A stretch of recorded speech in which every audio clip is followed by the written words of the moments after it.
Hello दोस्तों, नमस्कार। आप सभी का स्वागत है हमारे channel Hindi GS practice class by Hemlata में। तो आज हम लोग क्या पढ़ेंगे, प्रैक्टिस सेट हल करेंगे। यहाँ से तो राम आज्ञा राम प्रश्न से राम एक मिनट राम आज्ञा प्रश्नावली से सारे प्रश्न जो भी आते हैं राम काव्य के, सब कुछ हम लोग हल कर रहे हैं। शायद आज इसको ख़त्म करके कल से हम लोग क्या करेंगे, कृष्ण काव्य को स्टार्ट करेंगे। तो कृष्ण काव्य में कौन कौन आते हैं, तो सूरदास जी आएंगे। आज हम उसी के आगे क्या कंटिन्यू करेंगे, राम काव्य से। एक मिनट को देख ही लेते हैं कहाँ तक हुआ है।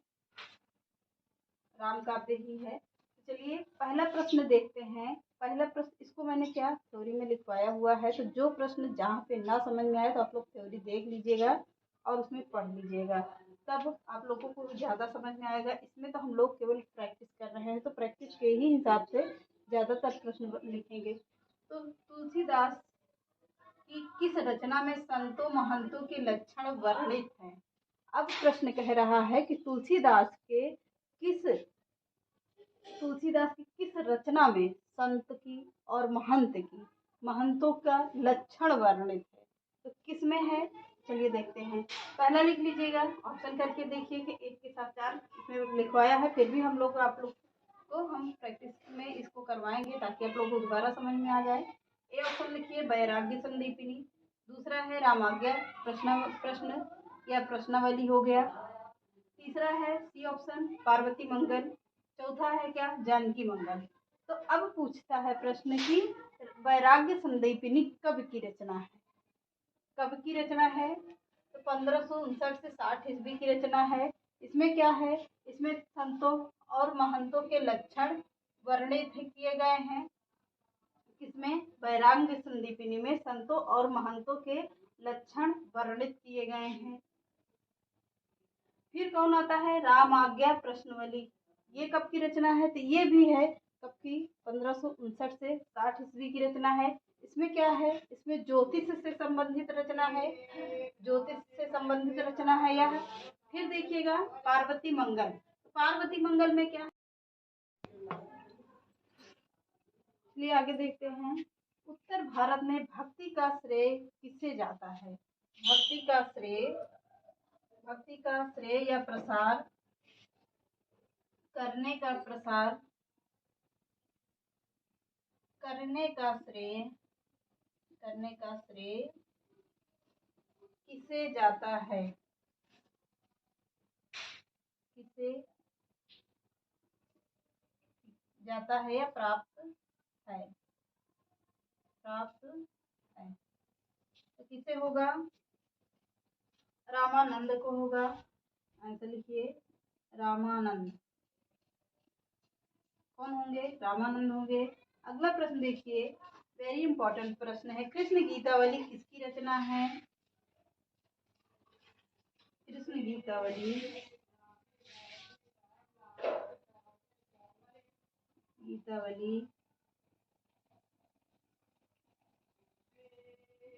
किसकी रचना है, तो किसकी रचना है, यह रचना किसकी मानी जाती है। कृष्ण गीतावली तुलसीदास की मानी जाती है, तुलसीदास की रचना है। अगला प्रश्न देखिए, तुलसीदास कृत काव्य कौन सा है। तुलसीदास द्वारा कृत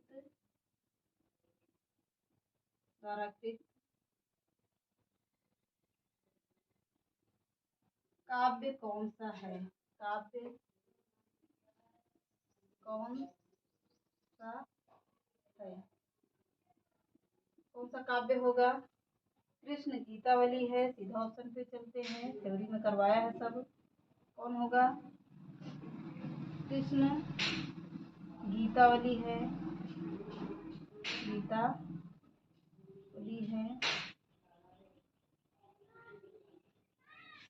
अब अगला प्रश्न देखते हैं, विज्ञान गीता की रचना किसने की है।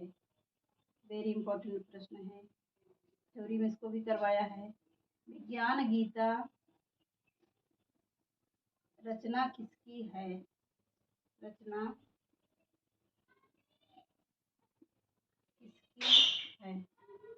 विज्ञान गीता रचना किसकी है। केशव दास की रचना है। केशव दास की रचना है।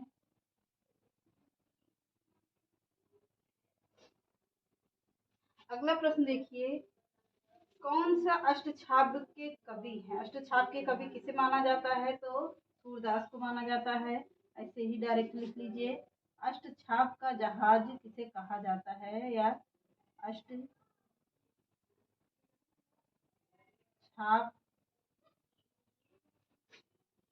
अष्टछाप का कवि है, का कवि है। अष्टछाप का जहाज किसे कहा जाता है? तो सूरदास जी को कहा जाता है, सूरदास जी को। तो चलिए देखते हैं, कबीर कान सखी नहीं सट दर्शनी किसने कहा है? यह लाइन किसने कहा है पूछता है।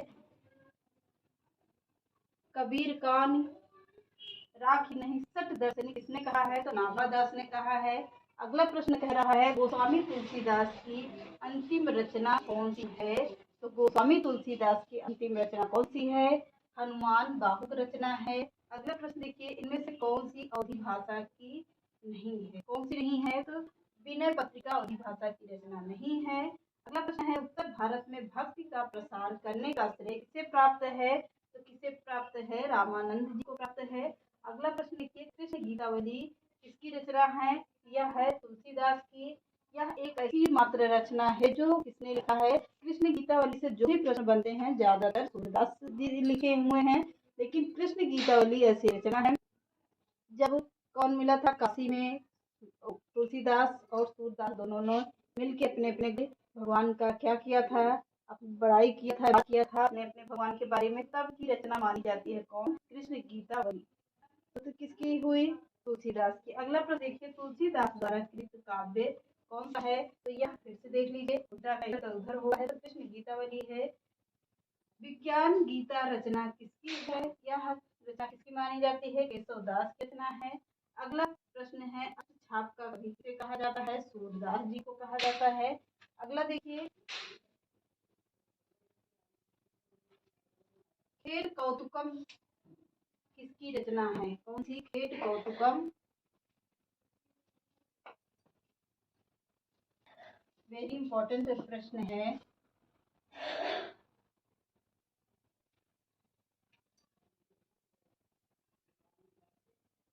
खेर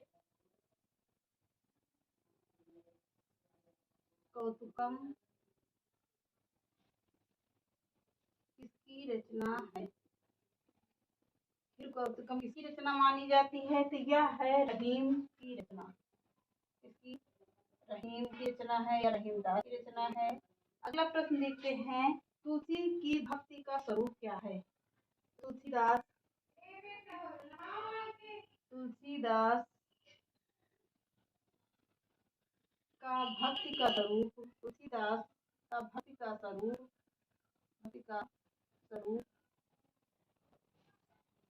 क्या था? क्या था? तो क्या था? दास भाव से करते थे, अपने आप को दास से मानते थे, इसीलिए इनका भक्ति का स्वरूप कैसा था? दास से था। अब अगला प्रश्न देखिए, राम और सीता के विवाह का, इसको तो हमने करवा ही दिया है। इनमें से अगला प्रश्न देखते हैं, स्वामी अग्रदास का संबंध किस भक्ति शाखा से है? प्रश्न है, स्वामी अग्रदास का संबंध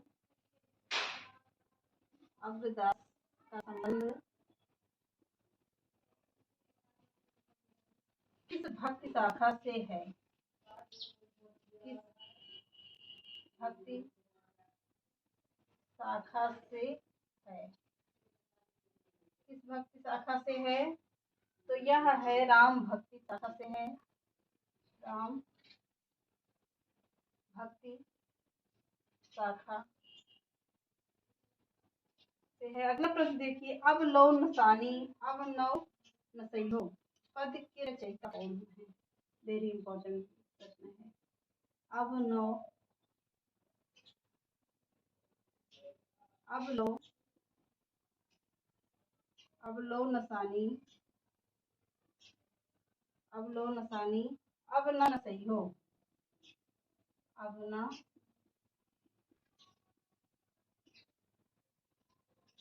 सही हो, अब ना सही हो। पद के रचयिता कौन है? तुलसीदास। ऐसे लिख लीजिए, पद के रचयिता हैं, कौन है? तुलसीदास, तुलसीदास है। अगला प्रश्न लिखते हैं, भक्ति काल के किस कवि को जातीय कवि कहा जाता है?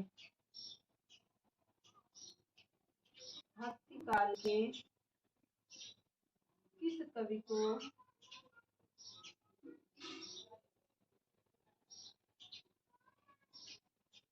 जातीय कवि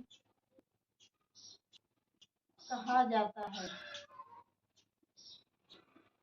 कहा जाता है, किसे कहा जाता है? तो तुलसीदास को कहा जाता है, तुलसीदास को कहा जाता है। अब अगला प्रश्न लिखिए, गीतावली है, क्यों लिखना प्रश्न? गीतावली है, गीतावली क्या है? यह मुक्त काव्य है, प्रबंध काव्य है, यह अनुकांत काव्य है, तो क्या होगा? मुक्तक काव्य है, मुक्तक काव्य है। तो प्रश्न कह रहा है, खेटुकम कौतुकम किसकी रचना है? तो रहीम दास की रचना है। अगला प्रश्न है, तुलसीदास का भक्ति का स्वरूप कैसा था? वह दास्य भाव से भक्ति करते थे, कैसा? दास्य भाव से करते थे। और सूरदास किस भाव से करते थे? तो वह वात्सल्य भाव से करते थे। अगला प्रश्न है, स्वामी अग्रदास का संबंध किस भक्ति शाखा से है? तो स्वामी अग्रदास का संबंध राम भक्ति शाखा से है। अगला प्रश्न देखिए, अब नसानी अवलोकसानी अब न रहो, पद के रचयिता कौन है? तुलसीदास जी हैं। अगला प्रश्न है, भक्ति काल के किस जातीय कवि कहा जाता है? किसे जातीय कवि कहा जाता है? तो किसे कहा जाता है?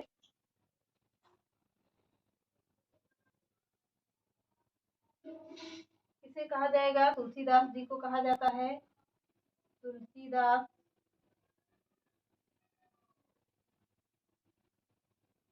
तुलसीदास को कहा जाता है। अगला प्रश्न है, गीतावली क्या है? तो गीतावली यह एक मुक्तक काव्य है। तो चलिए आज के सेशन को यही समाप्त करते हैं, मिलते हैं क्लास में। चैनल पसंद आए तो लाइक कर दीजिए, सब्सक्राइब और ज़्यादा से ज़्यादा शेयर कर दीजिएगा। नमस्कार।